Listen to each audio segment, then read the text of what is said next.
So what I'd like to do now is introduce you to our textbook. This is the cover, Gateways to Art, Understanding the Visual Arts. Has a painting of Frida Kahlo's two Fridas on the cover, and it is the second edition. Please make sure you get the second edition because some of the artwork numbers and page numbers will not coincide with the first edition. When you get your textbook, the best thing to do in the beginning is to take a look at the table of contents. Get a good idea of what's located in your textbook, and you can go along each section and see, along with what I've outlined, what we will be covering.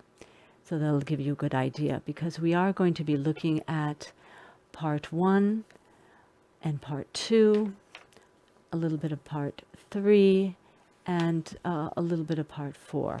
However, we're not going to take it in the order that you find it in the table of contents. So it's kind of nice to know where things are so you can easily navigate through that.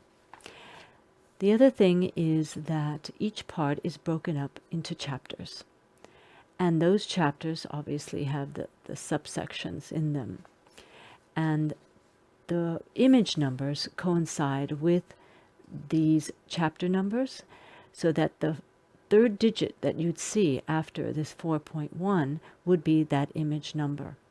And so that gives you a good idea that that image, let's say, is 4.1.1, so the image is 1 in chapter 1 in part 4. So that's a good idea as well, to look at some of these image numbers and see where they fall.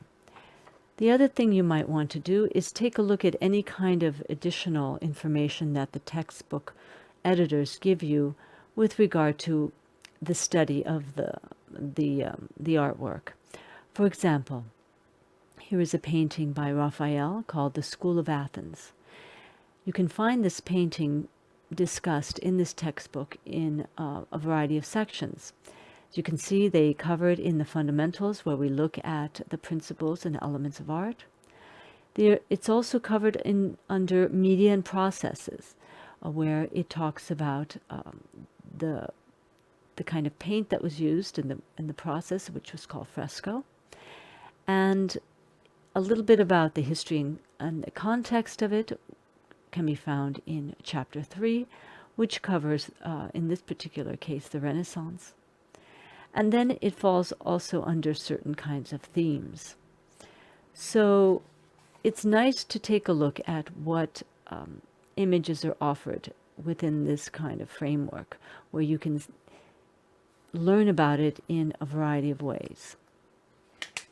Then, of course, it's nice to begin any book with the introduction, and that's what you're going to be covering in the beginning. So take a look at that. And then as you go along, please note that there are like these blue pages where they'll do more or less a focus or a kind of a detailing of a particular piece of work, or maybe a comparison of paintings or styles. So that kind of information is provided to you as well. And then at the end of some of these chapters, there's this images related to section. And so while you have images in the chapter, it'll talk about how other images fall into that particular topic. In this particular chapter, it's form, volume, mass, and texture.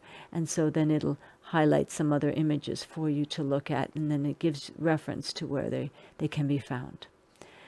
So the best thing to do is get the book, look at it, study it. Don't have to, read it in depth at the beginning, but then as we go along and I put down reading pages and chapters to be covered, then start your process, start the reading process, make some notes, brief notes, and you will be on your way to learning about art.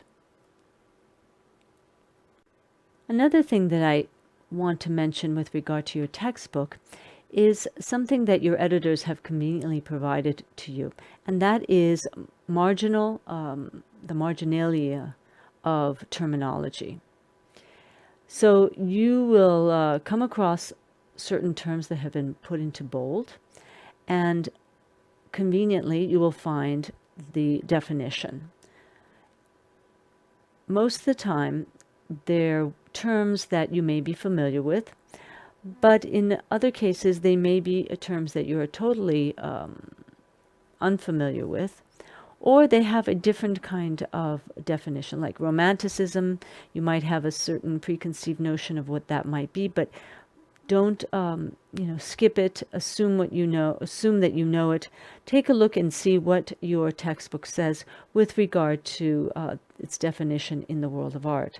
So, for instance, Romanticism is a movement in the 19th century European culture, and then it talks a little bit about its characteristics of the art, the characteristics of that kind of art.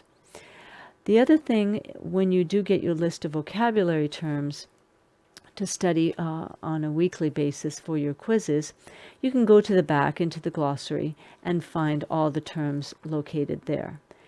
It's pretty much similar to what you would find in the margins as well.